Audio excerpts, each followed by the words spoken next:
കേരള രാഷ്ട്രീയത്തിൽ നിർണായകമായ ഒരു വഴിത്തിരിവ് സൃഷ്ടിച്ചുകൊണ്ട് പുതിയ സർക്കാർ അധികാരമേൽക്കുമ്പോൾ ആഘോഷങ്ങൾക്കപ്പുറം വലിയൊരു ഉത്തരവാദിത്തമാണ് പുതിയ ഭരണ നേതൃത്വത്തിന്റെ തോളിൽ വന്നു ചേരുന്നത്. പ്രതിപക്ഷ നേതാവ് എന്ന നിലയിൽ കഴിഞ്ഞ 5 വർഷക്കാലം സർക്കാരിന്റെ നയങ്ങൾക്കെതിരെ നിരന്തരം ശബ്ദമുയർത്തിയ വി.ഡി. സതീശൻ ഇപ്പോൾ ഭരണത്തിന്റെ ചുക്കാൻ പിടിക്കുകയാണ്. വിമർശിക്കുന്നത് പോലെയല്ല ഭരണ നിർവഹണം എന്ന രാഷ്ട്രീയ സത്യം അദ്ദേഹത്തിന് മുന്നിൽ വലിയൊരു വെല്ലുവിളിയായി നിൽക്കുകയാണ്. അങ്ങനെ കഴിഞ്ഞ 10 വർഷത്തെ ഇടതുപക്ഷ ഭരണത്തിന്റെ തുടർഭരണങ്ങൾ, അവർ സൃഷ്ടിച്ച ചില മാതൃകകൾ, ഒപ്പം പുതിയ സർക്കാർ തെരഞ്ഞെടുപ്പ് കാലത്ത് നൽകിയ വലിയ വാഗ്ദാനങ്ങൾ എന്നിവയെല്ലാം കൂട്ടി വായിക്കുമ്പോൾ വരും നാളുകൾ നവകേരളത്തിന്റെ ഗതിവിഗതികളെ നിർണ്ണയിക്കുന്നവയായിരിക്കും. പുതിയ സർക്കാരിനെയും മുഖ്യമന്ത്രിയെയും കാത്തിരിക്കുന്ന അതിസങ്കീർണമായ ആ വെല്ലുവിളികൾ ഏതെല്ലാമാണെന്ന് നമുക്ക് വിശദമായൊന്ന് പരിശോധിക്കാം. അതിലാദ്യത്തേത് ആരോഗ്യ മേഖലയുടെ ശ്വാസം നിലനിർത്തുക എന്നതാണ്. കഴിഞ്ഞ 10 വർഷക്കാലം കേരളത്തിന്റെ ആരോഗ്യ മേഖല വലിയ ചർച്ചകൾക്ക് വഴിവെച്ചിരുന്നു. കോവിഡ് മഹാമാരിയെയും നിപയെയും പ്രതിരോധിച്ച മാതൃകകൾ ഒരു വശത്ത് നിൽക്കുമ്പോൾ തന്നെ മറുഭാഗത്ത് സർക്കാർ ആശുപത്രികളിലെ അടിസ്ഥാന സൗകര്യങ്ങളുടെ അപര്യാപ്തതയും മരുന്ന് ക്ഷാമവും വലിയ വിമർശനങ്ങൾ ഏറ്റുവാങ്ങിയിരുന്നു. പ്രതിപക്ഷത്തായിരുന്ന കാലത്ത് സംസ്ഥാനത്തെ ആരോഗ്യ മേഖല പൂർണ്ണമായും സിസ്റ്റം തകരാറിലാണെന്നും അത് വെന്റിലേറ്റർ ആണെന്നും വി.ഡി. സതീശൻ ഉൾപ്പെടെയുള്ള നേതാക്കൾ നിരന്തരം ആരോപിച്ചിരുന്നു. എന്നാൽ ഇപ്പോൾ ഭരണത്തിലേറുമ്പോൾ കേവലം വിമർശനങ്ങൾക്കപ്പുറം ഈ മേഖലയെ പുനരുജ്ജീവിപ്പിക്കുക എന്ന വലിയ ബാധ്യത പുതിയ സർക്കാരിനുണ്ട്. താലൂക്ക് ആശുപത്രികൾ മുതൽ മെഡിക്കൽ കോളേജുകൾ വരെയുള്ള അടിസ്ഥാന സൗകര്യ വികസനം, ഡോക്ടർമാരുടെയും നഴ്സുമാരുടെയും ഒഴിവുകൾ നികത്തൽ, കാരുണ്യ പോലെയുള്ള ആരോഗ്യ ഇൻഷുറൻസ് പദ്ധതികളുടെ കുടിശ്ശിക തീർക്കൽ എന്നിവ യുദ്ധകാലാടിസ്ഥാനത്തിൽ ചെയ്യേണ്ടതുണ്ട്. പ്രതിപക്ഷം ആരോപിച്ച ആ വെന്റിലേറ്ററിൽ നിന്ന് ആരോഗ്യ മേഖലയെ എങ്ങനെ സാധാരണ നിലയിലേക്ക് കൊണ്ടുവരും എന്നത് ജനങ്ങൾ ഉറ്റുനോക്കുന്ന ആദ്യത്തെ കാര്യമാണ്. ഇനി രണ്ടാമത്തത് KSRTC എന്ന പ്രതിസന്ധിയും വാഗ്ദാനങ്ങളുടെ ഭാരവും. കേരളത്തിന്റെ പൊതുഗതാഗത സംവിധാനമായ KSRTC എക്കാലത്തും സർക്കാരുകൾക്ക് ഒരു കീറാമുട്ടിയാണ്. എന്നാൽ മുൻ LDF സർക്കാരിന്റെ അവസാന കാലഘട്ടത്തിൽ വലിയ സാമ്പത്തിക നഷ്ടങ്ങൾക്കിടയിലും ശമ്പളവും പെൻഷനും കൃത്യസമയത്ത് കൊടുക്കുന്ന ഒരു അവസ്ഥയിലേക്ക് കാര്യങ്ങൾ എത്തിക്കാൻ അവർക്ക് സാധിച്ചിരുന്നു. സിംഗിൾ ഡ്യൂട്ടി സംവിധാനവും സ്വിഫ്റ്റ് സർവീസുകളും വഴി നഷ്ടം ഒരു പരിധിവരെ കുറയ്ക്കാനും ഗതാഗത വകുപ്പിന് കഴിഞ്ഞിരുന്നു. ഈയൊരു സാഹചര്യത്തിലേക്കാണ് സ്ത്രീകൾക്ക് KSRTC ബസ്സുകളിൽ സൗജന്യ യാത്ര എന്ന വലിയ വാഗ്ദാനവുമായി പുതിയ UDF സർക്കാർ വരുന്നത്. കർണാടകയിലും തെലങ്കാനയിലും കോൺഗ്രസ് സർക്കാരുകൾ നടപ്പിലാക്കിയ ഈ പദ്ധതി വലിയ ജനപ്രീതി നേടിക്കൊടുത്തുവെങ്കിലും സാമ്പത്തികമായി അത് ഗതാഗത കോർപ്പറേഷനുകൾക്ക് വലിയ ബാധ്യതയാണ് ഉണ്ടാക്കിയത്. നിലവിൽ തന്നെ സർക്കാരിന്റെ സാമ്പത്തിക സഹായത്തോടെ മാത്രം ശമ്പളം നൽകുന്ന KSRTCക്ക് ഈ സൗജന്യ യാത്രാ പദ്ധതിയുടെ സാമ്പത്തിക ഭാരം എങ്ങനെ താങ്ങാനാകും എന്നത് വലിയൊരു ചോദ്യമാണ്. സർവീസുകൾ ലാഭകരമാക്കി മുന്നോട്ട് കൊണ്ടുപോകുന്നതിനോടൊപ്പം തന്നെ ഈ ജനപ്രിയ വാഗ്ദാനം എങ്ങനെ പ്രായോഗികമാക്കും എന്നത് ഗതാഗത വകുപ്പിന് മുന്നിലെ ഏറ്റവും വലിയ കടമ്പയാണ്. ഇനി മൂന്നാമതായി കിഫ്ബി എന്ന പ്രത്യയശാസ്ത്രവും സാമ്പത്തികവുമായ കടമ്പ. കഴിഞ്ഞ സർക്കാരിന്റെ ഏറ്റവും വലിയ അഭിമാന പദ്ധതിയും അതേസമയം പ്രതിപക്ഷത്തിന്റെ ഏറ്റവും വലിയ വിമർശന കേന്ദ്രവുമായിരുന്നു കിഫ്ബി അഥവാ Kerala infrastructure investment fund board. ബജറ്റിന് പുറത്തുള്ള ഇത്തരം കടമെടുപ്പുകൾ സംസ്ഥാനത്തെ വലിയ കടക്കണിയിലേക്ക് നയിക്കുമെന്നും കിഫ്ബിയുടെ പ്രവർത്തനങ്ങൾ സുതാര്യമല്ലെന്നും അന്ന് പ്രതിപക്ഷ നേതാവായിരുന്ന വി.ഡി. സതീശൻ നിയമസഭയിലും പുറത്തും നിരന്തരം ആഞ്ഞടിച്ചിരുന്നു. എന്നാൽ ഇപ്പോൾ ഭരണപക്ഷത്താകുമ്പോൾ സർക്കാരിന് മുന്നിലെ ഏറ്റവും വലിയ ധർമ്മസങ്കടം ഇതുതന്നെയായിരിക്കും. സംസ്ഥാനത്ത് നടക്കുന്ന ആയിരക്കണക്കിന് കോടി രൂപയുടെ അടിസ്ഥാന സൗകര്യ വികസന പദ്ധതികൾ നിലവിൽ കിഫ്ബിയെ ആശ്രയിച്ചാണ് മുന്നോട്ട് പോകുന്നത്. പുതിയ സ്കൂൾ കെട്ടിടങ്ങൾ, പാലങ്ങൾ, റോഡുകൾ, ആശുപത്രികൾ എന്നിവയുടെ എല്ലാം ഫണ്ടിംഗ് ഇതിൽ നിന്നാണ്. തങ്ങൾ നിരന്തരം എതിർത്ത ഈ സംവിധാനത്തെ പുതിയ സർക്കാർ പിരിച്ചുവിടുമോ അതോ പേര് മാറ്റി നിലനിർത്തുമോ? കിഫ്ബിയെ ഇല്ലാതാക്കിയാൽ സംസ്ഥാനത്തെ വികസന പ്രവർത്തനങ്ങൾക്ക് ആവശ്യമായ ഭീമമായ തുക ബജറ്റിൽ നിന്ന് എങ്ങനെ കണ്ടെത്തും? ഈ ചോദ്യങ്ങൾക്കുള്ള ഉത്തരം സംസ്ഥാനത്തിന്റെ ഭാവി വികസനത്തെ നേരിട്ട് ബാധിക്കുന്നവയാണ്. ഇനി KSEBയും പവർ കട്ടില്ലാത്ത കേരളവും. വൈദ്യുതി മേഖലയിൽ കഴിഞ്ഞ 10 വർഷമായി സംസ്ഥാനം അനുഭവിച്ചുകൊണ്ടിരിക്കുന്ന സുസ്ഥിരത പുതിയ സർക്കാരിന് വലിയൊരു വെല്ലുവിളിയാണ്.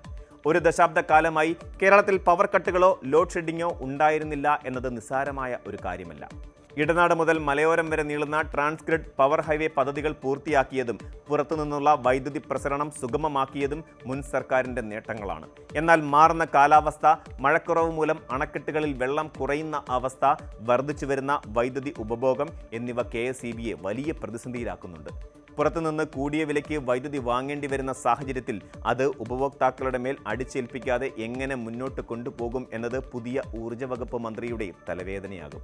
പവർ കട്ടില്ലാത്ത കേരളം എന്ന ഖ്യാതി നിലനിർത്തുക എന്നത് വി.ഡി. സതീശൻ സർക്കാരിന് മേലുള്ള വലിയൊരു സമ്മർദ്ദമാണ്. ഇനി വ്യവസായ സൗഹൃദ അന്തരീക്ഷം നിലനിർത്തുക. കേരളം വ്യവസായങ്ങൾക്ക് അനുയോജ്യമല്ല എന്ന പൊതുബോധത്തെ തിരുത്തിക്കൊണ്ട് കഴിഞ്ഞ 3 വർഷമായി വ്യവസായ സൗഹൃദ റാങ്കിങ്ങിൽ മികച്ച സ്ഥാനത്തെത്താൻ സംസ്ഥാനത്തിന് സാധിച്ചിരുന്നു.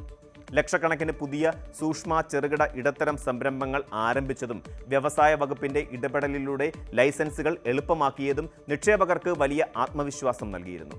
പുതിയ UDF സർക്കാർ അധികാരത്തിൽ വരുമ്പോൾ ഈ വ്യവസായ സൗഹൃദ അന്തരീക്ഷം കോട്ടം തട്ടാതെ കാത്തുസൂക്ഷിക്കേണ്ടതുണ്ട്. പരമ്പരാഗതമായി നിലനിൽക്കുന്ന ചില തൊഴിൽ സമരങ്ങളെയും നോക്കുകൂലിയുടെയും പ്രശ്നങ്ങൾ പൂർണ്ണമായും ഇല്ലാതാക്കി വലിയ IT സംരംഭങ്ങളും വൻകിട നിർമ്മാണ യൂണിറ്റുകളെയും കേരളത്തിലേക്ക് ആകർഷിക്കാൻ പുതിയ വ്യവസായ നയങ്ങൾ ആവശ്യമാണ്. ഭരണമാറ്റം നിക്ഷേപകരുടെ ആത്മവിശ്വാസത്തെ ബാധിക്കില്ലെന്ന് ഉറപ്പുവരുത്തുക എന്നതാണ് ഇവിടെ പ്രധാനം. ഇനി വിദ്യാഭ്യാസ നയങ്ങളും പാഠപുസ്തക വിതരണവും. പൊതുവിദ്യാഭ്യാസ മേഖലയിൽ കഴിഞ്ഞ 10 വർഷവും അധ്യയന വർഷം തുടങ്ങുന്നതിന് മുമ്പ് തന്നെ കുട്ടികൾക്ക് പാഠപുസ്തകങ്ങൾ കൃത്യസമയത്ത് എത്തിക്കാൻ സാധിച്ചിരുന്നു എന്നത് വലിയൊരു നേട്ടമായിരുന്നു. സർക്കാരിൻ്റെ ഇച്ഛാശക്തി തെളിയിക്കുന്ന ഇത്തരം അടിസ്ഥാന കാരണങ്ങളിൽ ഒരു വിട്ടുവീഴ്ചയ്ക്കും പുതിയ സർക്കാരിൻ്റെ ഭാഗത്തു നിന്ന് ഉണ്ടാകാൻ പാടില്ല. എന്നാൽ ഇതിനേക്കാൾ വലിയ വെല്ലുവിളി വിദ്യാഭ്യാസ നയങ്ങളുമായി ബന്ധപ്പെട്ടതാണ്. കേന്ദ്ര സർക്കാരിൻ്റെ PM ശ്രീ പദ്ധതിയുമായി ബന്ധപ്പെട്ട് മുൻ സർക്കാർ സ്വീകരിച്ച നിലപാടുകൾ വലിയ ചർച്ചയായിരുന്നു. ദേശീയ വിദ്യാഭ്യാസ നയം നടപ്പാക്കുന്നതുമായി ബന്ധപ്പെട്ട് കേന്ദ്രവും സംസ്ഥാനവും തമ്മിൽ നിലനിൽക്കുന്ന അഭിപ്രായ വ്യത്യാസങ്ങൾക്കിടയിൽ പുതിയ UDF സർക്കാർ എന്ത് നിലപാട് സ്വീകരിക്കും എന്നത് നിർണായകമാണ്. കേന്ദ്ര ഫണ്ടുകൾ നഷ്ടപ്പെടുത്താതെ തന്നെ സംസ്ഥാനത്തിൻ്റെ താൽപ്പര്യങ്ങൾ സംരക്ഷിക്കുന്ന ഒരു മധ്യമാർഗം കണ്ടെത്താൻ പുതിയ വിദ്യാഭ്യാസ മന്ത്രിക്ക് സാധിക്കണം. അടുത്തത് സർക്കാരും ഗവർണറും തമ്മിലുള്ള അധികാര വടംവലി. കഴിഞ്ഞ സർക്കാരിൻ്റെ കാലത്ത് ഏറ്റവും കൂടുതൽ വാർത്തകളിൽ നിറഞ്ഞത് ഗവർണറും സർക്കാരും തമ്മിലുള്ള തുറന്ന പോരാട്ടങ്ങളായിരുന്നു. ഉന്നത വിദ്യാഭ്യാസ മേഖലയെ, പ്രത്യേകിച്ചും സർവകലാശാലകളിലെ വൈസ് ചാൻസലർ നിയമനങ്ങളെ ഇത് വലിയ രീതിയിൽ ബാധിച്ചിരുന്നു. പുതിയ സർക്കാർ അധികാരത്തിൽ വരുമ്പോൾ ഈ അധികാര വടംവലിക്ക് ഒരു ശമനമുണ്ടാകുമോ എന്നതാണ് എല്ലാവരും ഉറ്റുനോക്കുന്നത്. സർവകലാശാലകളിൽ സുതാര്യമായ നിയമനങ്ങൾ നടത്തി ഉന്നത വിദ്യാഭ്യാസ മേഖലയുടെ നിലവാരം ഉയർത്തുക എന്നത് വിദ്യാർത്ഥികളുടെ ഭാവിയെ സംബന്ധിച്ച് അത്യന്താപേക്ഷിതമാണ്. ഗവർണറുമായുള്ള ഏറ്റുമുട്ടലുകൾ ഒഴിവാക്കി സമവായത്തിലൂടെ സർവകലാശാലകളുടെ ഭരണം സുഗമമാക്കാൻ VD സതീശന്റെ നേതൃത്വത്തിലുള്ള പുതിയ മന്ത്രിസഭയ്ക്ക് കഴിയുമോ എന്നത് ഒരു വലിയ രാഷ്ട്രീയ പരീക്ഷണമായിരിക്കും. ഇനി മറ്റൊരു ഏറ്റവും പ്രധാനപ്പെട്ട കാര്യം വിലക്കയറ്റവും ജനജീവിതവുമായി ബന്ധപ്പെട്ടതാണ്. സാധാരണക്കാരനെ സംബന്ധിച്ച് സർക്കാരിൻ്റെ വിലയിരുത്തൽ നടക്കുന്നത് അവരുടെ നിത്യോപയോഗ സാധനങ്ങളുടെ വിലയുമായി ബന്ധപ്പെട്ടാണ്. ആഗോള വിപണിയിലെ മാറ്റങ്ങളും കേന്ദ്ര സർക്കാരിൻ്റെ നയങ്ങളും കാരണം പെട്രോൾ, ഡീസൽ, പാചകവാതകം എന്നിവയുടെ വില വർദ്ധിക്കുന്നത് പൊതുജനങ്ങളെ വലിയ രീതിയിൽ ബാധിക്കുന്ന കാര്യമാണ്. ഇതിനു പുറമെ അവശ്യ സാധനങ്ങളുടെ വിലക്കയറ്റം രൂക്ഷമായാൽ അതിനെ നേരിടാൻ സർക്കാരിന് കൃത്യമായി വിപണി ഇടപെടലുകൾ ആവശ്യമായി വരും. സപ്ലൈകോ, കൺസ്യൂമർ ഫെഡ് എന്നിവ വഴി സബ്സിഡി നിരക്കിൽ സാധനങ്ങൾ ലഭ്യമാക്കാൻ വലിയ തോതിലുള്ള സാമ്പത്തിക സഹായം സർക്കാർ നൽകേണ്ടി വരും. ഇന്ധനവില വർദ്ധിക്കുമ്പോൾ സംസ്ഥാനം ഈടാക്കുന്ന നികുതി കുറച്ച് ജനങ്ങൾക്ക് ആശ്വാസം നൽകാൻ പുതിയ സർക്കാർ തയ്യാറാകുമോ? അതോ സാമ്പത്തിക പ്രതിസന്ധി ചൂണ്ടിക്കാട്ടി അതിൽ നിന്ന് ഒഴിഞ്ഞു മാറുമോ? വിലക്കയറ്റം നിയന്ത്രിക്കുക എന്നത് സർക്കാരിൻ്റെ ജനപ്രീതി നിലനിർത്തുന്നതിൽ ഏറ്റവും വലിയ ഘടകമായിരിക്കും. ഇനി ക്ഷേമ പെൻഷൻ എന്ന സാമ്പത്തിക ബാധ്യത. കേരളത്തിലെ ലക്ഷക്കണക്കിന് വരുന്ന വയോജനങ്ങൾക്കും വിധവകൾക്കും ഭിന്നശേഷിക്കാർക്കും ഏറ്റവും വലിയ ആശ്വാസമാണ് സാമൂഹ്യ സുരക്ഷാ പെൻഷനുകൾ. മുൻ സർക്കാർ ചില സാമ്പത്തിക പ്രതിസന്ധികൾക്കിടയിലും 1-2 മാസത്തെ ചെറിയ കാലതാമസങ്ങൾ ഒഴിച്ചാൽ കൃത്യമായി പെൻഷൻ വിതരണം ചെയ്തിരുന്നു. എന്നാൽ പുതിയ സർക്കാരിന് മുന്നിലെ ഏറ്റവും വലിയ വെല്ലുവിളി അവർ തെരഞ്ഞെടുപ്പ് കാലത്ത് നൽകിയ ഏറ്റവും വലിയ വാഗ്ദാനമാണ്. ക്ഷേമ പെൻഷൻ 3000 രൂപയായി വർദ്ധിപ്പിക്കും എന്നത്. നിലവിൽ 2000 രൂപ നൽകാൻ തന്നെ പ്രതിമാസം 900 കോടിയിലധികം രൂപ സംസ്ഥാനത്തിന് ആവശ്യമാണ്. ഇത് ഒറ്റയടിക്ക് 3000 രൂപയായി ഉയർത്തുമ്പോൾ ഉണ്ടാകുന്ന സാമ്പത്തിക ബാധ്യത താങ്ങാവുന്നതിലും അപ്പുറമായിരിക്കും. ഈ വാഗ്ദാനം ഘട്ടം ഘട്ടമായാണോ നടപ്പിലാക്കുക, അതോ അനർഹരെ ഒഴിവാക്കി ഗുണഭോക്താക്കളുടെ എണ്ണം കുറയ്ക്കുമോ എന്നതെല്ലാം വലിയ രാഷ്ട്രീയ ചർച്ചകൾക്ക് വഴിവെക്കും. ജനങ്ങൾ ഏറ്റവും കൂടുതൽ പ്രതീക്ഷയോടെ കാത്തിരിക്കുന്ന ഈ വാഗ്ദാനം പാലിക്കപ്പെട്ടില്ലെങ്കിൽ അത് സർക്കാരിന് വലിയ തിരിച്ചടിയാകും. ഇനി സംസ്ഥാനത്തിൻ്റെ പൊതു സാമ്പത്തിക നില. ഈ മുകളിൽ പറഞ്ഞ എല്ലാ വെല്ലുവിളികളുടെയും അടിസ്ഥാനം ചെന്നെത്തുന്നത് സംസ്ഥാനത്തിൻ്റെ ഖജനാവിലാണ്.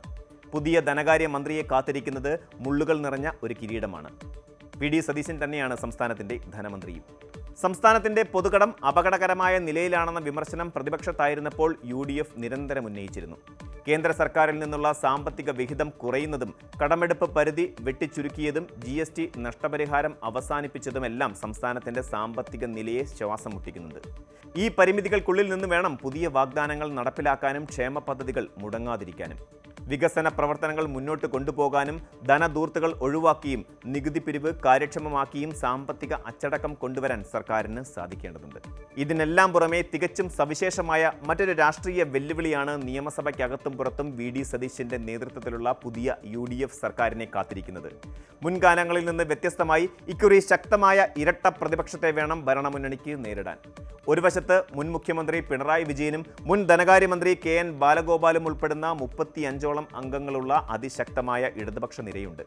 കഴിഞ്ഞ 10 വർഷത്തെ തങ്ങളുടെ ഭരണ നേട്ടങ്ങളും ക്ഷേമ മാതൃകകളും ചൂണ്ടിക്കാട്ടിയാകും LDF ഭരണപക്ഷത്തെ പ്രതിരോധത്തിലാക്കുക. ഭരണപരിചയമുള്ള ഈ മുതിർന്ന നേതാക്കളുടെ സഭയിലെ സാന്നിധ്യം പുതിയ മന്ത്രിമാർക്ക് വലിയ വെല്ലുവിളിയാകും. മറുവശത്താകട്ടെ, കേരള നിയമസഭയിൽ തങ്ങളുടെ സാന്നിധ്യം കൂടുതൽ ശക്തമാക്കിയിട്ടുള്ള ഭാരതീയ ജനതാ പാർട്ടിയുടെ 3 MLA-മാരുമുണ്ട്. BJP സംസ്ഥാന അധ്യക്ഷനായ രാജീവ് ചന്ദ്രശേഖർ, മുൻ കേന്ദ്രമന്ത്രി V. മുരളീധരൻ എന്നിവരുടെ നേതൃത്വത്തിലുള്ള ഈ സംഘം കേന്ദ്ര സർക്കാരിന്റെ വികസന നേട്ടങ്ങളും സാമ്പത്തിക സഹായങ്ങളും ചൂണ്ടിക്കാട്ടിയാകും സർക്കാരിനെതിരെ രാഷ്ട്രീയ ആക്രമണം അഴിച്ചുവിടുക. സംസ്ഥാന സർക്കാരിന്റെ പോരായ്മകളെ ദേശീയ തലത്തിലുള്ള വികസന നയങ്ങളുമായി താരതമ്യം ചെയ്തുകൊണ്ട് പുതിയൊരു രാഷ്ട്രീയ ആഖ്യാനം സൃഷ്ടിക്കാൻ BJP ശ്രമിക്കുമ്പോൾ തങ്ങളുടെ മുൻകാല ഭരണ നേട്ടങ്ങളെ മുൻനിർത്തി UDF സർക്കാരിന്റെ ഓരോ നീക്കത്തെയും ചോദ്യം ചെയ്യും. കേന്ദ്രം ഭരിക്കുന്ന പാർട്ടിയുടെയും കേരളം 10 വർഷം ഭരിച്ച മുന്നണിയുടെയും ഈ ഇരട്ട ആക്രമണങ്ങളെ സമചിത്തതയോടെ നേരിടുന്നതും UDFന്റെ തനതായ വികസന കാഴ്ചപ്പാട് ജനങ്ങൾക്ക് മുന്നിൽ അവതരിപ്പിക്കുകയും ചെയ്യുക എന്നത് മുഖ്യമന്ത്രി എന്ന നിലയിൽ VD സതീശന്റെ രാഷ്ട്രീയ നയതന്ത്രജ്ഞതയുടെ ഏറ്റവും വലിയ പരീക്ഷണമായി മാറും. ചുരുക്കത്തിൽ തെരഞ്ഞെടുപ്പ് വിജയത്തിന്റെ ആഹ്ലാദങ്ങൾ അവസാനിക്കുമ്പോൾ VD സതീശൻ സർക്കാരിന് മുന്നിൽ തുറക്കപ്പെടുന്നത് പ്രതിസന്ധികളുടെയും വെല്ലുവിളികളുടെയും ഒരു വലിയ പുസ്തകമാണ്. 10 വർഷം സർക്കാരിന്റെ വീഴ്ചകൾ ചൂണ്ടിക്കാണിച്ചവർക്ക് ഇനി വീഴ്ചകളില്ലാത്ത ഒരു ഭരണം കാഴ്ചവെക്കാനുള്ള ബാധ്യതയുണ്ട്. ഭരണ തുടർച്ചയുടെ നല്ല വശങ്ങളെ ഉൾക്കൊണ്ടും പോരായ്മകളെ തിരുത്തിയും സ്വന്തം വാഗ്ദാനങ്ങൾ യാഥാർത്ഥ്യമാക്കിയും മുന്നോട്ട് പോയാൽ മാത്രമേ പുതിയ സർക്കാരിന് ജനങ്ങളുടെ പ്രതീക്ഷയ്ക്കൊത്ത് ഉയരാൻ സാധിക്കുകയുള്ളൂ. വരും ദിവസങ്ങളിലെ നയപ്രഖ്യാപനങ്ങളും ആദ്യ ബജറ്റും ഈ സർക്കാരിന്റെ ദിശാസൂചികയായി മാറും. കേരളം ഉറ്റുനോക്കുന്നത് ആ മാറ്റങ്ങളിലേക്കാണ്. കൂടുതൽ വാർത്തകൾക്ക് News 18 Keralam YouTube channel subscribe ചെയ്യുക.